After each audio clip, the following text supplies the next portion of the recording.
mereka sudah tertarik dengan dunia pertanian, kita berharap sektor pertanian terus tumbuh. Bahkan masyarakat muda itu bisa menjadi petani-petani pengusaha. Jadi bukan hanya sekedar petani yang nanam, tapi petani yang mau berusaha.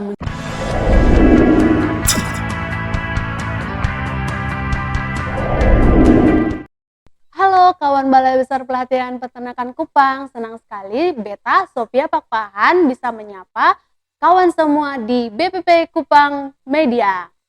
Hari ini kita kedatangan tamu spesial. Di edisi perdana kali ini kita mengundang siapa lagi kalau bukan Kepala Balai Besar Pelatihan Peternakan Kupang, Bapak Dr. Hewan Bambang Haryanto MM. Halo Pak, apa kabar? Terima kasih Bu Sophie. Gimana nih Pak, masih semangat di bulan puasa ini? Kita selalu semangat meskipun puasa, Mbak Sophie. Nah kan di Kupang ini kan agak ekstrim gitu Pak suhunya. Bagaimana perasaan Bapak gitu loh Pak?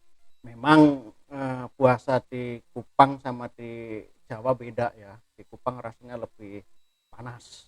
Tapi dengan semangat yang luar biasa, alhamdulillah sampai hari ini kita masih Oke. puasa. Jadi meskipun ada tantangan suhu yang ekstrim Bapak tetap semangat gitu Tetap ya. semangat. Mantap. Nah Pak di balai ini Bapak kegiatannya apa aja Pak? Kesibukan sehari-hari Bapak sekarang ini lagi? Kita ya selama bulan puasa ya seperti biasanya itulah kawan-kawan. Jadi kita bangun yang mungkin agak berbeda.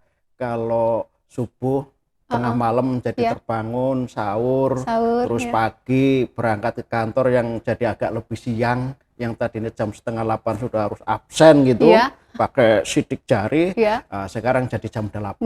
Dan pulangnya juga jadi lebih cepat Mbak Sophie, yang tadinya jam 4 bisa pulang kantor, sekarang bisa sampai jam 3 saja, jadi bisa setelah gitu. pulang, karena lebih cepat pulang Bapak bisa lebih menikmati istirahat, atau malah ternyata setelah jam pulang masih banyak lagi kerjaan? Jadwalnya memang seperti itu, tapi kita kesibukan nggak pernah berhenti. Karena gitu, di era yang modern ini selesai pulang kantor kadang-kadang tiba-tiba suruh Zoom begitu. Jadi nggak ada istilah kita siap kerja 24 jam juga. Memang gitu. ya Pak, totalitas tanpa batas, meskipun dikasih jadwal jam kerja tetap di luar jam kerja pun harus kerja ya Pak. Betul, karena memang kita semakin kerja kita semakin dituntut serba cepat, serba mendadak, dan semua kita sudah dituntut pelayanan yang luar biasa.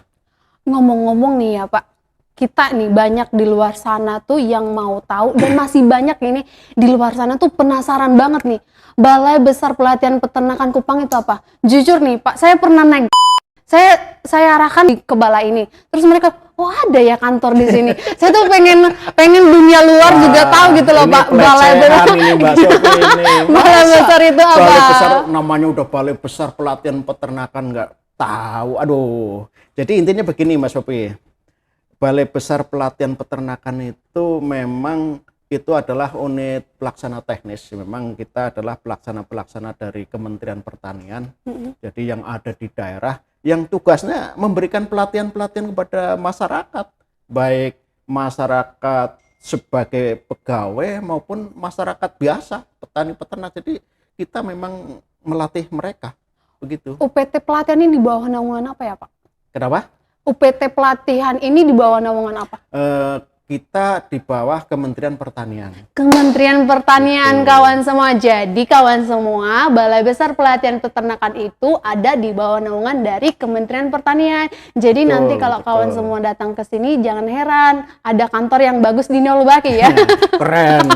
Kayaknya kalau kita lihat di NTT, kantor kita paling keren deh. Dan ada kepala balainya yang keren juga nih Bapak Bambang. Keren dan semangat. Biasanya kita kalau bahasa kita di kantor ini kita biasa panggil Pak Bahar. Nah, iya, Bahar betul, ya betul. Pak ya. Bahar. Oke Pak, jadi nih di edisi perdana ini kita kan mau memperkenalkan, di balai ini kan ada banyak sosial media, baik itu YouTube, Instagram, Facebook. Pasti Bapak itu yang Itu betul Mbak Sophie. Jadi kita memang dalam memberikan pelayanan kepelatihanan itu kita harus bisa berbagai metode. Ya. Kalau jadul itu ya pelatihan harus datang, harus nginap berhari-hari, biayanya mahal. Iya Pak. Nah, sekarang ini di era milenial ini itu pelatihannya harus melalui medsos.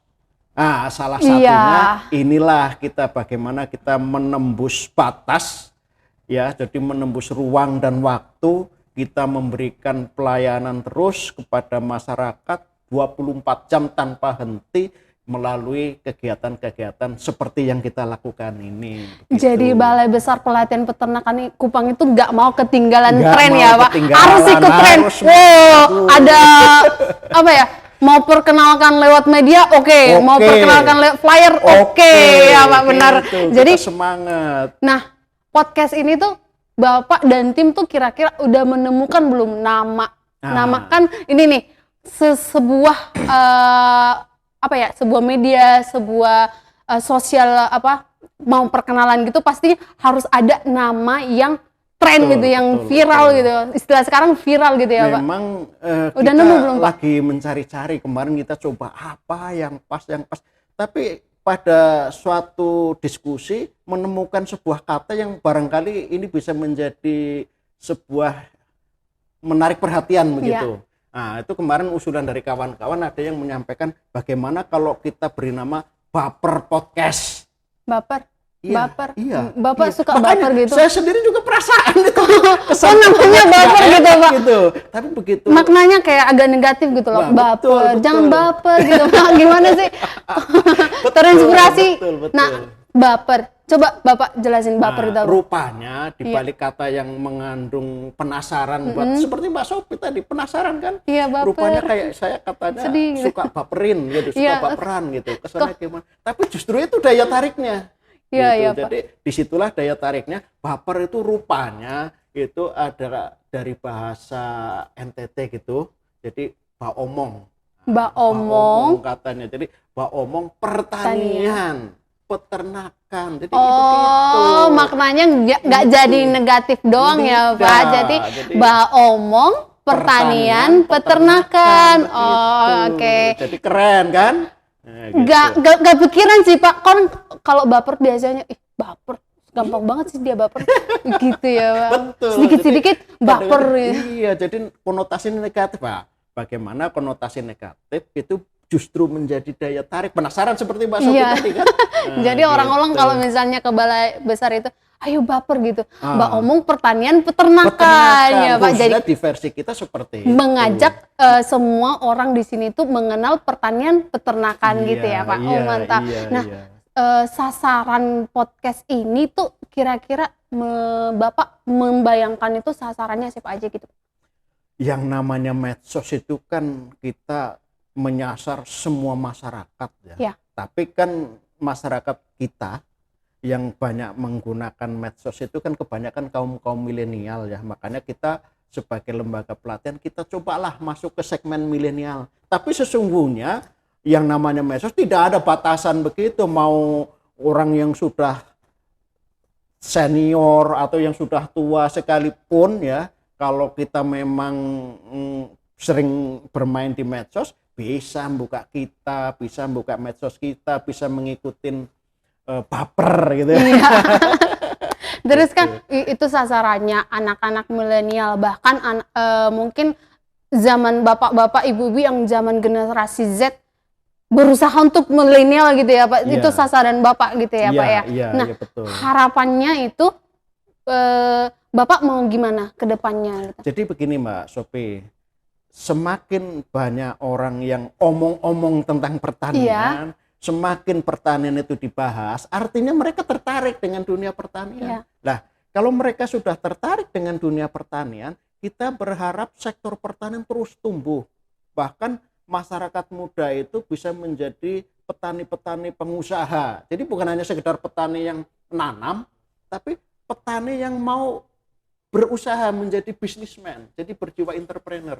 Nah, kalau para petani yang sudah berjiwa entrepreneur, saya yakin negara kita akan maju. Gitu. Jadi memenuhi visi misi Kementerian Pertanian juga ya Pak. Betul. Dari baper ini menjadi produktif. Nah, gitu.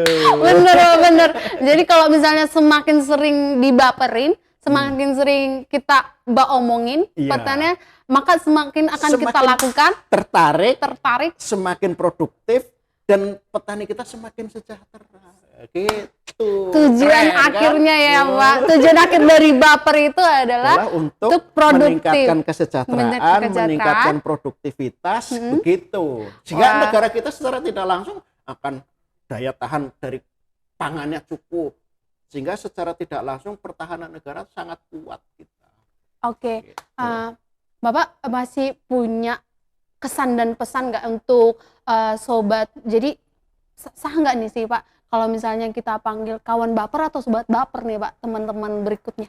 Ya menurut saya nggak apa-apa, kita promosikan saja. Mari kawan-kawan baper kan gitu. Oke, jadi sah nih ya sekarang kita panggil kawan-kawan baper gitu ya Pak. Betul. Oke, pesan-pesan dan kesan Bapak untuk kawan-kawan baper yang akan nonton podcast ini, tolong Pak, silakan. Saya berharap kepada masyarakat semuanya ya. Jadi kata baper itu tidak berarti negatif, tapi yang negatif itu di versi kita bisa menjadi positif, yaitu menjadi peningkatan produktivitas, peningkatan kesejahteraan, dan peningkatan pertahanan negara kita dari kecukupan pangan yang memadai, begitu. Jadi nggak usah sungkan-sungkan, dan baperin adalah mari kita sama-sama baper. Oke, closing yang sangat-sangat manis deh ya Pak. Nah sobat, kawan-kawan baper semuanya di Nusantara. Nah jadi podcast edisi perdana kali ini kita memperkenalkan di Balai Besar Pelatihan Peternakan Kupang ada beberapa sosial media. Nah sekarang kita mengembangkan di YouTube, yaitu YouTube BPP Kupang Media. Nah kita akan adakan podcast. Nah jangan lupa follow, like, dan subscribe. Nah, dan untuk pencarian yang paling gampang, jangan lupa hashtagnya itu Baper Kupang. Oke, selamat sore semuanya kawan-kawan Baper. Terima kasih Mbak Sophie, sukses ya. Sukses Pak, sukses Balai Besar Pelatihan Peternakan Kupang.